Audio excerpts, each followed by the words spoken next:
सेवा हाथ में, तू अकेला नहीं प्यारे राम तेरे साथ में, तू अकेला नहीं प्यारे राम तेरे साथ। जल विधि का विधान जान, विधि का विधान जान, हान लाभ कहिए जाहि विधि राखे राम, ताहि विधि रहिए। सीताराम सीताराम सीताराम कहिए, सीताराम सीताराम। जाहि विधि राखे राम, ताहि विधि रहिए। जाहि विधि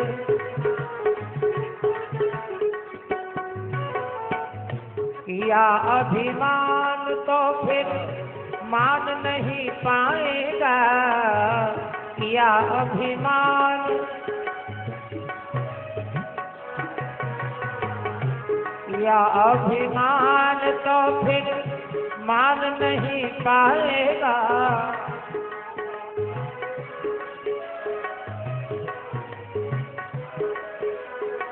अरे होगा प्यारे वही जो श्री राम जी को भाएगा, होगा प्यारे वही जो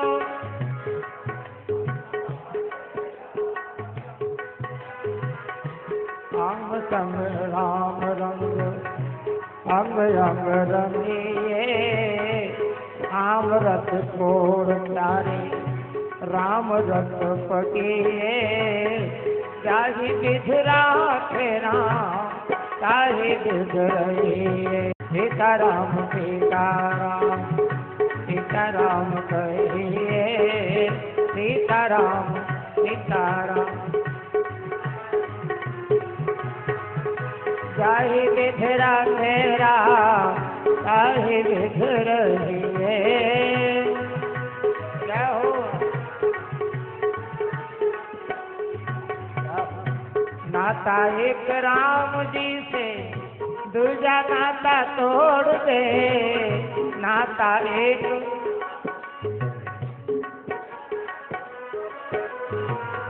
नाता एक राम जी से, दूजा नाता तोड़ दे। नाता एक राम आशा एक राम जी से, दूजी आशा छोड़ दे। आशा एक जय हो। विधि का विधान जय हो। काम रस त्याग प्यारे राम रस भजिए। काम रस त्याग प्यारे राम रस भजिए। जाहि विधि राखे राम, ताहि विधि रहिए। सीताराम सीताराम सीताराम कहिए, सीताराम जय हो। जाहि विधि राखे राम, ताहि विधि रहिए।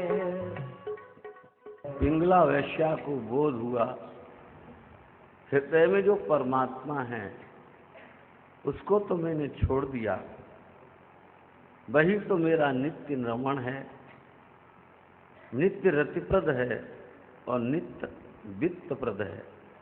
उसको छोड़कर मैं अन्य पुरुषों की आशा करता हूँ। यह मेरे लिए कितने भारी दुख की बात है। ये शरीर क्षण भंगुर है।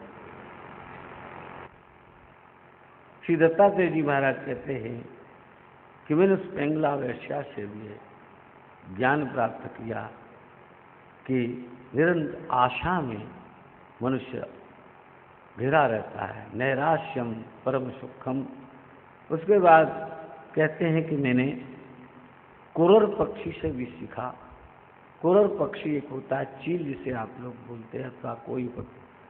उसके मुख में मांस का टुकड़ा एक बार कहते हैं दत्तात्रेय जी मैंने देखा, और जैसे ही उसके मुख में मांस का टुकड़ा तो दूसरे जो पक्षी थे मांसाहारी सब उसके पीछे दौड़ पड़े।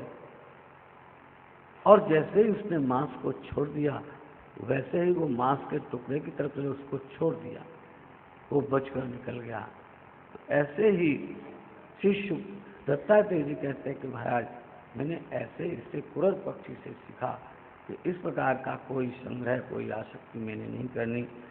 वो कहते हैं बालक से भी मैंने सीखा, बालक को भी मैंने अपना शिक्षा गुरु। बोले क्या बालक से आपने क्या सीखा? बोला बालक मान और अपमान से रहित होता है। आप बालक किसी चीज की जिद कर रहा है आपके सामने और आप किसी कार्य में व्यस्त हैं और बार बार वो जब जिद करता है तो आप चांटा मार दें उसको, वो रोने लगता है। आपके हृदय में दया आई, अरे हमने इसको मार दिया, ये रोने लगा। जो चीज वो मांगता था आपने दे दी, तो तुरंत बच्चा उस चीज को देखकर हंसने लगता है। आंसू और मुस्कान एक साथ अगर आपने देखनी है तो केवल वो शिशु के मुख पर ये दिख सकती है, आम लोगों के ऊपर नहीं। शिशु एक ऐसा निर्मल अवस्था होती है कि मुस्कान और आंसू एक साथ उसके मुखार बिंदु पर होते। तो बालक से मैंने सीखा कि मान अपमान रहित होकर, कुमारी कन्या से भी मैंने सीखा। तो कुमारी कन्या से आपने क्या सीखा? तो बोले एक बार एक कुमारी कन्या जिसका विवाह अभी नहीं हुआ था, उसको देखने के लिए लोग कुछ आए। जब उसके घर आए, उसके घर में उसके बाप नहीं था, माता नहीं थी, अकेली थी बेचारी। उसने सोचा घर में कुछ खिलाने के लिए भी नहीं था, तो उसने कहा कि अब मैं क्या करूं? उनको कहा कि आप लोग बैठो जब तक हमारे माता पिता आते हैं। उसने धान कूटने शुरू किए, ओखली में धान, तो उसके हाथों में चूड़ियां थी। जब उस धान कूटने लगी तो उसकी चूड़ियां बजने लगी। उसने सोचा कि अगर मैं धान कूटूंगी, जो मेरी शादी के लिए मुझे देखने लोग आए वो सोचेंगे कि इसके घर में कुछ खाने को नहीं है, अब ये धान कूट रही। तो उसने तुरंत एक एक करके उन चूड़ियों को उतारे, एक चूड़ी रह गई। तो दत्तात्रेय जी कहे जब एक चूड़ी उसके हाथ में रह गई तो उसकी आवाज़ होनी बंद।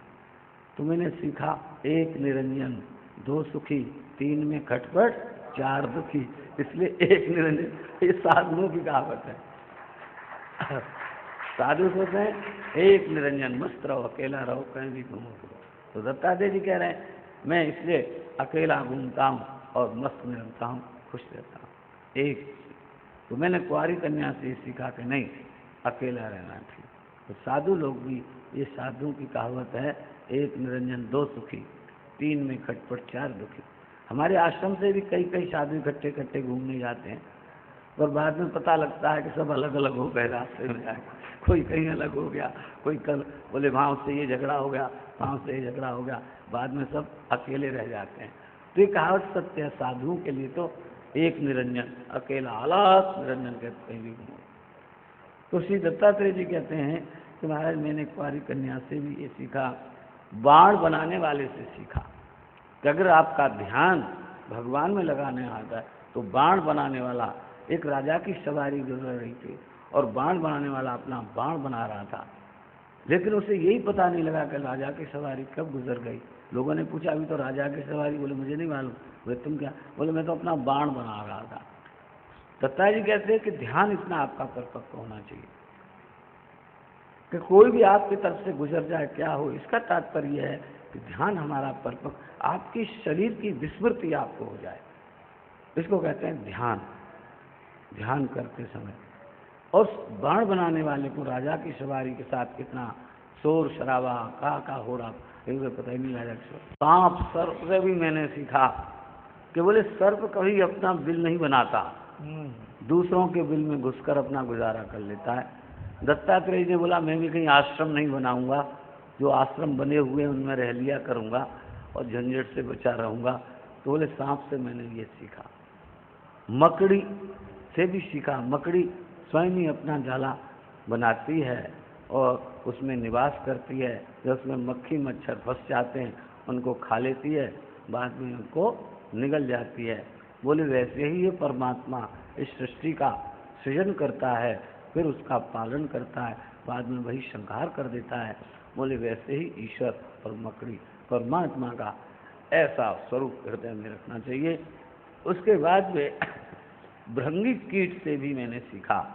भृंगी नाम का एक कीड़ा होता है, वो क्या करता है, वो किसी भी कीड़े को पकड़ लाता है और अपने घर में रख लेता है, और उसका स्वरूप दूसरा है कीड़े का, लेकिन अपना डंक मार मार कर उसे अपना स्वरूप बना देता है। ऐसा हमारा इस संसार में जन्म हुआ है, मनुष्य का शरीर है, निरंतर अपने इस मन पर भगवान नाम की चोट मारते रहो, निरंतर ज्ञान की चोट मारते रहो, और एक दिन तुम्हारा स्वरूप भगवत भक्तमय बन जाएगा और तुम परमात्मा को प्राप्त कर लोगे।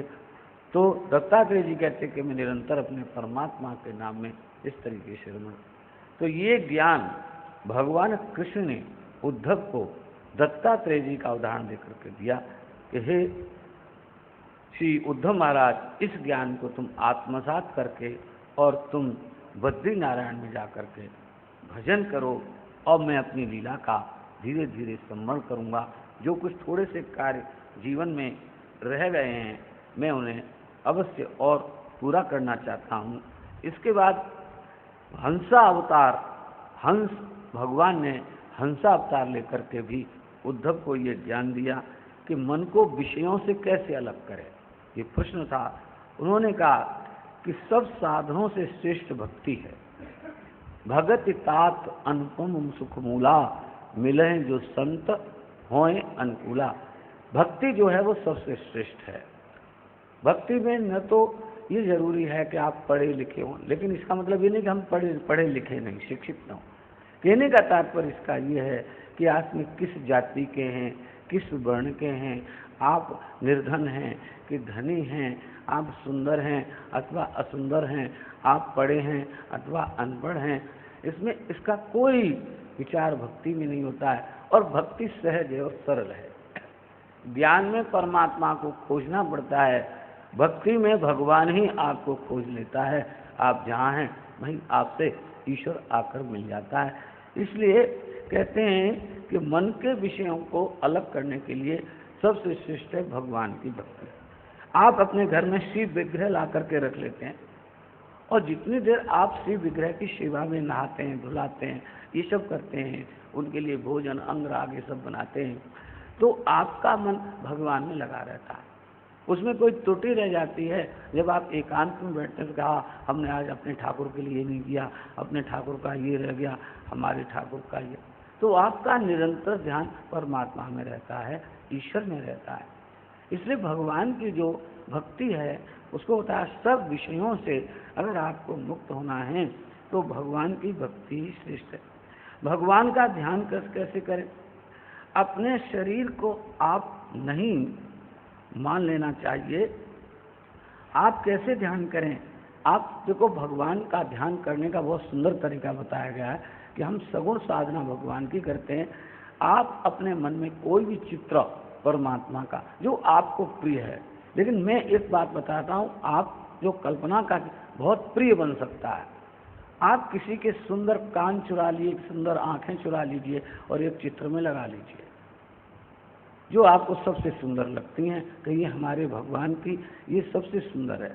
ध्यान लगाने का सबसे ढंग है कि आप शीश चरण कमलों के भगवान के जो नख मणि हैं, नख रूपी जो मणि हैं, उनमें दिव्य तेज निकल रहा है। आप कल्पना कीजिए, आप उसको ध्यान कर रहे हैं, वहाँ से आपका मन उनकी गुल्फें देखिए, उनका ये सब पीताम्बर जो धारण किए उसको देखिए, उनके अजान बाहू को देखिए, उनके सुंदर ग्रीवा का दर्शन कीजिए, वक्ष स्थल का जिस पर कौस्तुभ मणि लटका हुआ है, माला पहने भगवान के नेत्र निहारिए, तो उसमें मन निरंतर आपका चलता रहेगा और आपका ध्यान कहाँ रहेगा? बोले भगवान पर ही रहेगा। ये ध्यान का सबसे बड़ा सरल साधन भगवान ने बताया कि आप इस प्रकार का ध्यान कीजिए। फिर उद्धव जी यहाँ से फिर ब्रह्म ज्ञान प्राप्त करके भगवान जी जो हैं बद्रीनारायण उद्धव महाराज चले जाते हैं।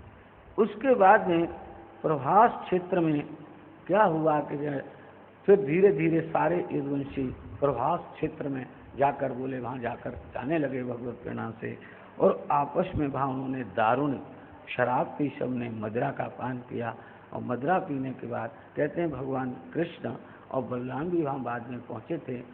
और जब उन्होंने मदिरा का पान किया, मदिरा का पान करने के बाद सबकी बुद्धि भ्रष्ट होने लगी और आपस में वो लड़ने लगे, तू मैं करने लगे।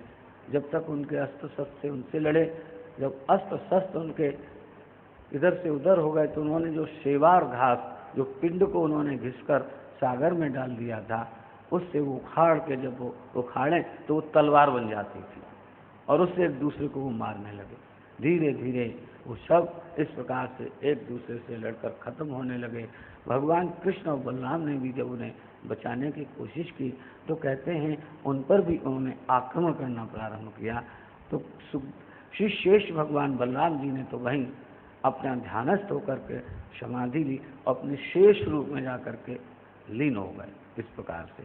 उसके बाद देखा कि वहाँ सारे यदुवंशियों का जब नाश हो गया, भगवान कृष्ण वहाँ पर जाकर के एक पीपल के नीचे, जैसे आदमी आप में लेटा है और एक पैर अपने दूसरे घोटे पर रखा, तो उनका पैर ऐसे सामने दिख रहा था। उसमें पद्म का चिन्ह था भगवान के दाएं शीचन कमल में। आप कहीं द्वारिका वगैरह जाते हैं जब दर्शन करके प्रभास क्षेत्र में जाइए, तो प्रभास क्षेत्र में वहाँ पर वो मूर्ति बनाई गई है, बड़ा अच्छा दर्शन होता है। और जिस पेड़ के नीचे भगवान बैठे हुए थे, कहते हैं आज भी वो वृक्ष है। अभी बीच में वो सूख गया था, लेकिन फिर उसमें भगवत कृपा से वो जीवन लौट आया। अब वो धीरे धीरे फिर हरा हो रहा है। मैं भी पिछले साल, मैं तो हर वर्ष जाता हूँ वैसे द्वारिका, और ये प्रभास क्षेत्र इत्यादि सोमनाथ वगैरह सब घूम करके आता हूँ। तो इस प्रकार से वहाँ आप जाएंगे तो आपको प्रभास क्षेत्र में ये चीज़ें आपको प्राप्त होंगी। तो भगवान कृष्ण ऐसे बैठे हुए थे। जिस बहेलिया ने जो बचा हुआ लोह पिंड का अपने बाण में लगा लिया था, उसने देखा कि ये कोई हिरण का मुख है, कोई हिरण बैठा हुआ है, और दूर से उसने अपना निशाना साध कर जो मारा थी, तो भगवान के दाएं शीश में पद्म चिन्ह बना हुआ था, वहीं लगा कर। और देखते हैं शिकारी जब शिकार करता है कोई भी चीज लाए तो उसके बाद दौड़कर ये देखता है कि शिकार मरा कि नहीं मरा। तो दौड़ करके वो वहाँ पर आया, जब उसने देखा तो देखा भगवान कि शीश अंकल में उसका बाण बिंधा हुआ था। उसको देखकर वो व्याकुल हो गया, बेहाल हो गया। तो महाराज ये मुझसे बड़ा अपराध हो गया। भगवान ने कहा नहीं, आप डरो मत, ये मेरी ही प्रेरणा से हुआ है। भगवान ने उसका पूर्व जन्म उसे याद दिलाया कि राम काल में तुम सुग्रीव के भाई बाली थे और मैंने तुम्हारा वध किया था। तब तुमने कहा था कारण कवन नाथ मोई मारा, मैं बैरी सुग्रीव प्यारा। वो तुम्हारा मैंने इस प्रकार का ये मेरे ऊपर आपका कर्ज था, वो आपने पूरा कर दिया। अब तुम मेरे धाम में जाओ, मेरे धाम में तुम्हारी जगह सुरक्षित है, तुम्हें किसी डरने की बात नहीं। और सुदामा का भी चरित्र ऐसा ही है। जिस केवट ने भगवान श्री राम के चरणों को पखारा था, भगवान ने उसी केवट को कृष्ण काल में ब्राह्मण बना दिया। और सुदामा के श्री चरणों को जो भगवान कृष्ण ने पखारा, वो पूर्व जन्म का वही केवट था। कहने का तात्पर्य भगवान अपने ऊपर किसी का इतना भी एहसान कर्म नहीं रखते, स्वयं चुकाते जाते हैं। हमको ये संदेश जाता है कि ऐसे ही इस संसार में रहते हुए भी अगर किसी का किसी प्रकार का ऋण हमारे ऊपर है तो भगवान की तरह उसे चुकता करे चले जाओ, तो आप भी कर्म शून्य और आनंद में रहेंगे जीवन। तो भगवान ने कहा कि आप चिंता मत करो, और इस प्रकार से तुम वहाँ जाओ।